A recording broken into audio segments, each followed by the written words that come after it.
Se um aspirador de pó comum acaba devolvendo poeira por trás na hora da aspiração, você já deve ter percebido ou até mesmo ouvido falar. E agora a gente acaba vendo alguns modelos de aspiradores de pó à base d'água. Mas será que um aspirador à base d'água ele é suficiente para reter toda a sujeira na hora da aspiração? Bem, a água pode ser considerada como um dos melhores filtros da natureza. Só que sozinha ela não consegue ser 100% eficaz. Uma porque ela precisa de um processo, um sistema junto com ela que a faça funcionar como um filtro eficaz.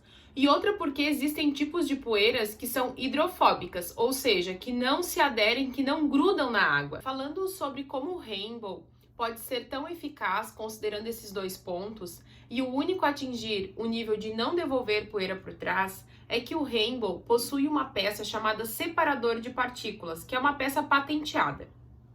Essa peça, ela tem um giro e com a força desse giro ela produz um vento dentro do reservatório. E esse vento faz como se fosse um turbilhão de água, como se fosse uma super chuva acontecendo ali dentro.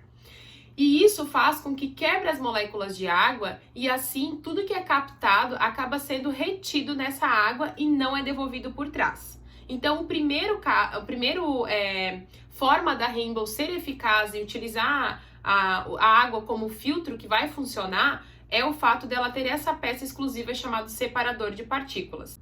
E em relação às poeiras hidrofóbicas, sabendo que existem poeiras que não são aderidas na água, o sistema Rainbow ele possui, logo depois da bacia d'água, onde tem o reservatório, ele tem um filtro de segurança antes da saída do ar, que é um filtro EPA.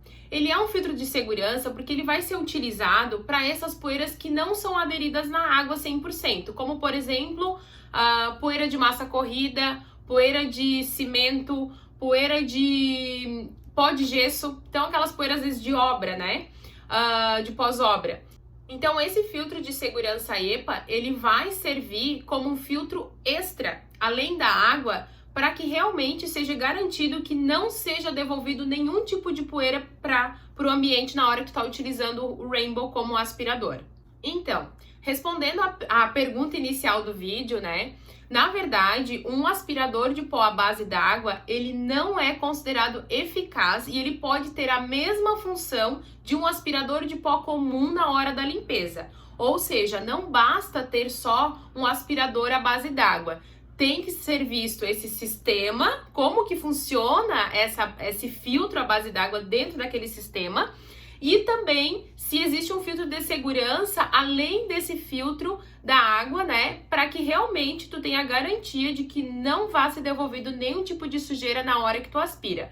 Senão acaba sendo realmente apenas um aspirador comum à base d'água e não um sistema de higienização capaz de reter 100% de sujeira dentro dele. E não devolver poeira por trás, né? Que é o interesse de quem já pensa no sistema de aspiração desse tipo.